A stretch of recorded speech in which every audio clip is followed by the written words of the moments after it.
Welcome back, McGinn. It's time for another Read Aloud with Mr. Lohn. I am so glad to be with you.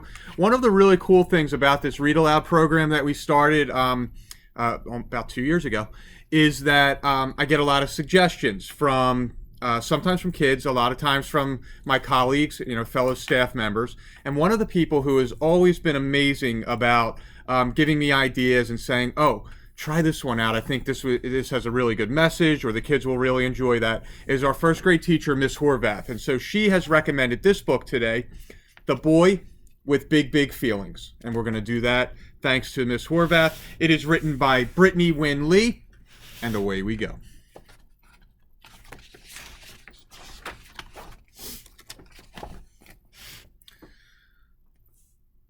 There once was a boy with feathery hair and a heart that was bursting with feeling.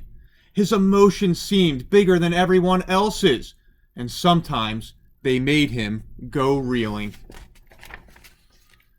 When playing outside on the yellowest days, a loud truck might rumble on by, and wouldn't you know it, that big heart of his would push feelings right out of his eyes.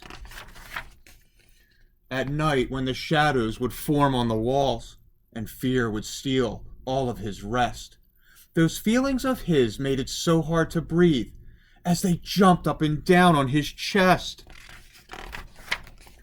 Sometimes when his play had come to an end, or when things didn't go as he planned, the feelings would run down the length of his arms and clench when they got to his hands. He felt happy feelings as big as the others, from tickles and hide-and-go-seek, and jokes and races and stories and songs that made feelings glow from his cheeks. Beautiful things would stick in his brain and not leave him for hours and hours. The fur of a dog, a fluffy white cloud, his mama a banjo, some flowers. But when someone he loved had a very hard day, he'd feel he'd been over-equipped to feel all their feelings as deeply as they, which would quiver right out of his lip. He wondered, why me?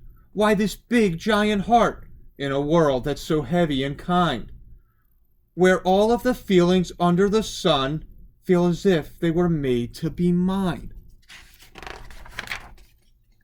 So the boy tried to stuff all his feelings deep down to control what he thought he should hide, afraid that the others would make fun of him if they saw all he felt deep inside. Would they think he was weak, dramatic, afraid? Would they call him a wimp or a baby? If they saw the big thumping heart in his chest, would they not want to play with him, maybe? But while swinging one day, feeling oh so alone, he noticed a girl feeling blue. He marveled, what's that? Could it be? Yes, indeed. Her emotions were extra big, too. Are you okay?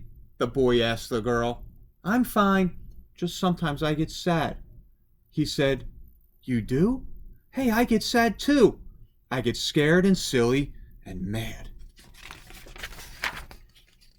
The two became pals who shared their big hearts, not feeling they had to pretend when they needed to cry or to laugh big and loud, since feelings had helped make them friends.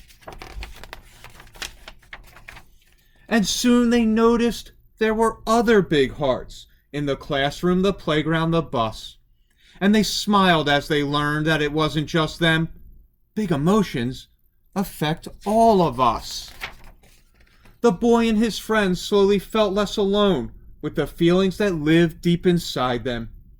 Emotions might feel big and scary sometimes, but that is no reason to hide them.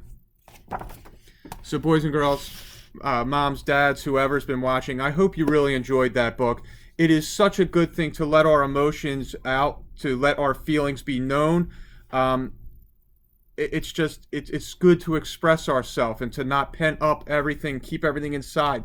Okay, so know that there's always someone there for you. There's always someone who also feels the same way you do. And we'll be back for one more read aloud before we head to spring break. Have a great night, McGinn.